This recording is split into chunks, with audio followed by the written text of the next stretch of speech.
ሰላም የተወዳችሁና የተከበራችሁ የአርሴናል ፍሌር ተከታዮቻችን በዛሬ ስፖርታዊ መረጃችን አርሴናል በኮሚኒቲ ሺልድ ማንቸስተር ሲቲን አስተናግዶ 3-0 አሸንፏል። በዚህ ጨዋታ ላይ የተመለከትናቸው ጥሩ ጎኖችን እጠቅሳለሁ። ከዛ በተጨማሪ ከተጫዋች ዝውውር ጉዳይ ጋር በተገናኘ ኢታን ዋነሪ፣ ገብርኤል ጄሱስ፣ የቤንጃሚን ዋይት ዝውውርን ጉዳይ በተመለከተም ጥቂት የተባሉ መረጃዎችን እጠቅሳለሁ። ቪዲዮውን ላይክ እያደረጋችሁ እንዲጀምሩ በአክብሮት እየጠየቅኩ ወደ መረጃዎች ያልፋሉ።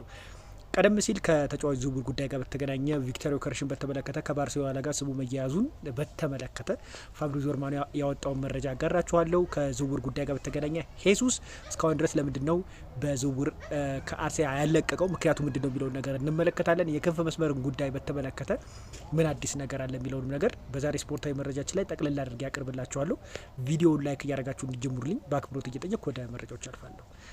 የዝውውር ጉዳይን ከማንሳቴ በፊት የትላንትናው ጨዋታ የኮሚኒቲ ሺልድ ፋይናል አርሴናል እንግሊዝ ፕሪሚየር ሊጉን በልቶ ማንቸስተር ሲቲ ደግሞ ኤፍ ኤ ካፑን በልቶ የተገናኙበትን ጨዋታ በተመለከተ ጥቂት ነገሮችን መጥቀስ ፈለጉ። በትላንትና ቪዲዮ ላይ አንዳንድ መረጃዎችን ካላያችሁት በትላንትናው ቪዲዮ ላይ ስለ ሴንትራል ሚድፊልደር ወይም መሀል ላይ ስለሚኖረው ለውጥ አርሴናል ብሩኖ ጉማሬሽን ማስፈረሙን ተከትሎ የዲክላን ራይስ እረፍት በምን አይነት መንገድ ብሩኖ ጉማሬሽ ክለቡን ይጠቅማል የሚለውን ነገር በትላንትናው ዕለት ለመግለጽ በጥቂቱ ሞክሬ ነበር። ማርቲን ዙቢሜንዲ ያለበትን ድክመት በምን አይነት መንገድ ብሩኖ ጉማሬሽ ክለቡ ላይ አንድ ስቴፕ ይጨምራል የሚለውን ነገር በተመለከተ እንመለከታለን ማለት ነው። አሁን ትላንት የተመለከትነው ነገር የብሩኖ ጉማሬሽ መኖር ምን ያህል ማርቲን ኦዲጋርድን ነጻ ተጫዋች ሆኖ ወደፊት ለፊት ፕሮግረሲቭ ላይ ኳስ እድል ፈጠራ ላይ ምን ያህል ማርቲን ኦዲጋርድ ጥሩ ተጫዋች ሊያደርገው እንደሚችል በደንብ የተመለከትንበት ጨዋታ ነው ብዬ ገምታለሁ። ማርቲን ኦዲጋርድ በ23 በ24 በጣም ጥሩ ማርቲን ኦዲጋርድን ተመልክተነው ነበር። ፕራይም ማርቲን ኦዲጋርድን በትላንትናው ጨዋታ ላይ በደንብ ተመልክተነዋል። ኳሶችን ፓስ የሚያደርግበት የመሀል መስመሮችን የሚያልፍበት መንገድ በቃ ሊንካፕ ፕሌየር ላይ በጣም ማርቲን ኦዲጋርድ ጥሩ ነበረ። የማርቲን ኦዲጋርድ አንድ ደካማ ፓርቱ ብዬ የማነሳው ምንድነው ሎንግ ፓስ ላይ ደካማ ነው ብያችሁ ነበረ። ከመሀል መስመር ተጫዋች ልክ እንደነ ብሩኖ ፈርናንዴዝን ስጠቅስ ብሩኖ ፈርናንዴዝ አሁን ከማንቸስተር ዩናይትድ ከሚሰጣቸው ትልቁ ሚና ምንድነው በካውንተር አታክ ጊዜ ኳስ ከመሀል መስመር ተመስርቶ ለፊት ለፊት ፕሮግሬሲቭ ፓስ ላይ ብሩኖ ፈርናንዴዝ በጣም ምርጥ ተጫዋች እንደሆነ ይታወቃል። ማርቲን ኦዲጋርድ ግን እንደዚህ አይነት ተጫዋች አይደለም። ሊንካፕ ተጫዋች ነው። ጨዋታዎችን ሊንካፕ እያደረገ ከመሀል መስመር መውጣት የሚችል ተጫዋች ነው እና ማርቲን ኦዲጋርድ በትናንትናው ዕለት ሊንካፕ ፕሌየር ላይ በጣም ጥሩ እንደነበረ የአርሰናል የመሀል መስመሩ በተለይ ሉዊስ ስኬሊ በሊንካፕ ላይ የማርቲን ኦዲጋርድ ነጻ ሆኖ መጫወት ሉዊስ ስኬሊ ምርጥ መሀል መስመር ላይ እንዲጫወት ተመልክተነው ነበረ። ማይክል አርቴታ ከዚህ በፊት ሲከላከልበት የነበረበትን መንገድ በጥቂቱ ቢሆን ለመቀነስ ሞክሯል። ክሪስቲያን ሞስኬራ ከገብርኤል ማጋሌሽ ጋር የነበራቸው ጥምረት እውነት ፕሪሚየር ሊጉ ላይ ቀጣይነት ይኖራሉ ወይ ጥያቄዎች ያስነሳሉ። በእርግጥ ትላንትና በጣም ጥሩ ነበረ ክሪስቲያን ሞስኬራ ገብርኤል ማጋሌሽም፣ ነገር ግን አንዳንድ ጊዜ ክፍተቶች ሲታዩ ለመመልከት ሞክሬያለሁ። ቤንጃሚን ዋይት በትላንትናው ጨዋታ በጣም ከተጠበቀው በላይ ጥሩ ፐርፎርም አድርጓል ብዬ ገምታለሁ። ምክንያቱም ከዚህ በፊት በፕሪሲዝን ላይ ካሳየው አቋም አንጻር አሁን ላይ ደግሞ ከዋናው ቲም ጋር ሲሰለፍ ጥሩ ግልጋሎቶችን ለአርሰናል ሰጥቷል ብዬ መግለጽ እችላለሁ። በሬቲንግም ወደ 8.2 በፉትቦል ተሰጥቶታል እና ጥሩ የተባለ ፐርፎርማንስ አድርጓል። በትናንትናው ጨዋታ በአጠቃላይ የጨዋታው ኮከብ ተብሎ ማርቲን ኦዲጋርድ ተመርጧል። መሀል መስመር ላይ ስላለው ጉዳይ በትናንትናው ዕለት ስጠቅስ አስተያየታቸውንም እየተመለከትኩ ነበር። ማርቲን ዙቢሜንዲ አሁን በአርሰናል ቤት ሊኖረው የሚችለው ሚና እንደዚህ በፊቱ ላይሆን ይችላል። ሉዊስ ስኬሊ አሁን ላይ ያሳየው ያለው ፐርፎርማንስ በጣም ድንቅ መሆኑ ኳስ አርሰናል በካውንተር አታክ እንዳይጠቃ የሚያቋርጣቸው ኳሶች በጣም ድንቅ እንደነበረ የትላንትናው ሉዊስ ስኬሊ መመልከት በጣም ቀላል ነበር እና አሁን ላይ ማይክል አርቴታ የመሀል መስመሩ ብዙ አማራጭ እንዳለው ጥልቀትም እንደጨመረ ለመመልከት ሞክሬያለሁ። የብሩኖ ጉማሬሽ ወደ ኋላ እየተሳበ ተከላካዩን ማገዙ ምን ያህል ኦዲጋርድን ነጻ ተጫዋች እንዳደረገው በትላንትናው ዕለት ለመመልከት ሞክሬያለሁ። ትላንት እንዳጠቃላይ ብሩኖ ጉማሬሽ ከቲሙ ጋር ለመዋሃድ እንደሚቀረው ነው እንጂ ሙሉ ፐርፎርማንስን ያሳየበት ጊዜ አይደለም። በአብዛኛውን ጊዜ የተከላካይ መስመሩን ሲያግዝ ዲፌንሲቭ ዞን ላይ ነበረ የነበረው እንጂ ወደ መሀል እየመጣ ሲያጠቃ አልተመለከተውም እና ተጫዋቹ በሚናው ወደ መሀል መስመር ልክ እንደ ዲክላን ራይስ እየመጣ ፕሮግሬሲቭ የሆኑ ፓሶችን ኦፌንስ ላይ ማጥቃት የሚችል ተጫዋች እንደሆነ እናውቀዋለን እና የአርሰናል የመሀል መስመሩን ዴብዝ በምን ያህል መንገድ ከፍ እንዳለ የትላንትናው ጨዋታ ግልጽ አድርጎ ያሳየን ይመስላል። ሉዊስ ስኬሊ አሁን 6 ቁጥር ላይ በጣም ጥሩ ፐርፎርማንስን እያሳየ ይገኛል። ስለዚህ ከጎኑ ማን ይሰለፋል ቢለው ቀላል ነው። ዴክላን ራይስ እና ብሩኖ ጉማሬዥን ማይከል አርቴታ እያቀያየረ እንዲጠቀም ትልቅ እድል ይሰጠዋል ብዬ ገምታለሁ። የማርቲን ዙቢሜንዲ ጉዳይ ግን አሁንም አጠያቂነቱ ቀጥሏል። በተለያዩ አማራጮች ማይከል አርቴታ ይጠቀመዋል እንጂ እንደ ቋሚ ተጫዋች አድርጎ ይጠቀመዋል ብዬ አልጠብቅም። ካቨርትና ቪክተር ዮከረስ በ9 ቁጥር ላይ የሚኖራቸው ሚና ስንመለከት ቪክተር ዮከረስ በጣም ደካማ እንደሆነ በተደጋጋሚ ጊዜ ጠቅሼላችሁ ነበረ። ገብቶ ምንም አይነት ጥሩ የተባለ ፐርፎርማንስን አላሳየም እና በ9 ቁጥር ላይ ከካቨርስ ከቪክተር ዮከረስ የተሻለ እንደሆነ በደንብ የትላንትናውን ጨዋታ ያሳየን ይመስለኛል። ካቨርስ ጎልም አስቆጥሯል። በጨዋታውም ላይ ጥሩ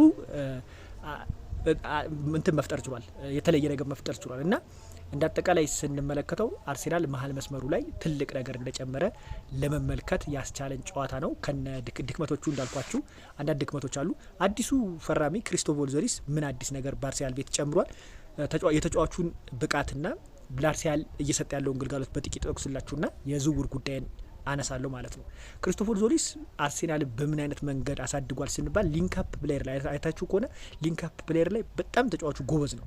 ኳስ ሊንክአፕ ፕሌየር ላይ ከነ ማርቲን ኦዲጋርድ ጋር በምን አይነት መንገድ ሊንክአፕ ሲያደርግ እንደነበር ተመልክቶናል።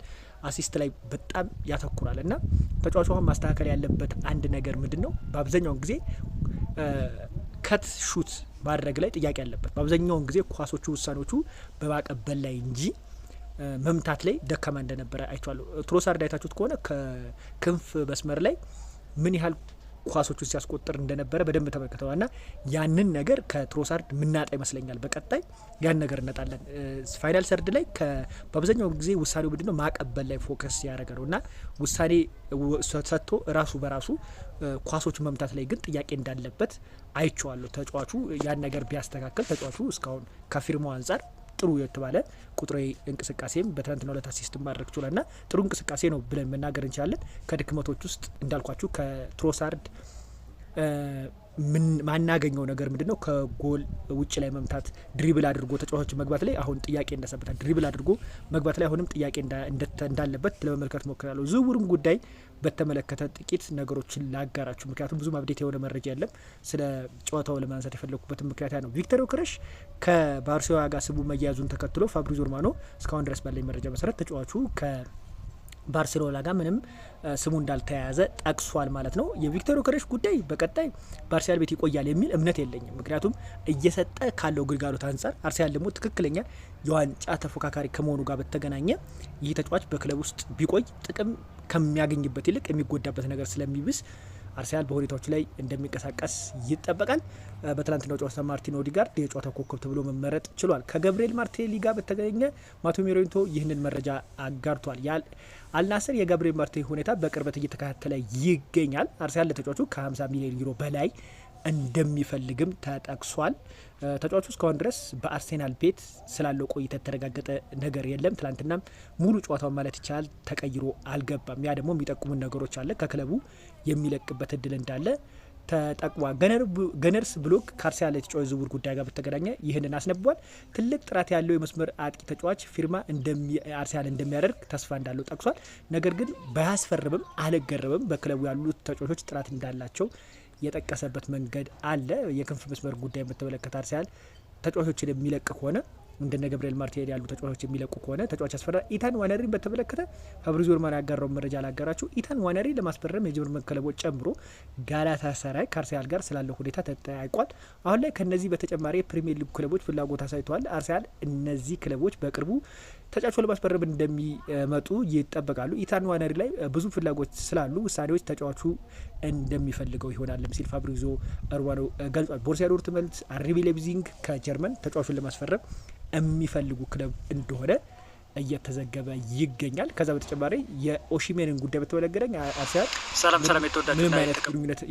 ምንም አይነት ግንኙነት እንዳላደረገ የሚያመላክት መረጃዎች እየወጡ ይገኛሉ ማለት ነው።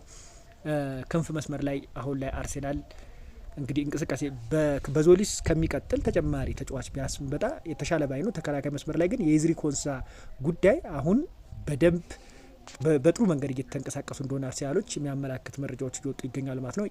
የዊሊያም ሳሊባ ተተኪ አርሰናል እንደሚያስፈልሙ ገው ተመልክታ ክሪስቲያን ሞስኬራ ቋሚ ሆኖ ከገባ፣ ቤንጃሚን ዋይት ቋሚ ሆኖ ከገባ ማን የዊሊያም ሳሊባ ተተኪ ይሆናል የሚለው ነገር ወሳኙ ጥያቄ ይሆናል ብዬ እጠብቃለሁ።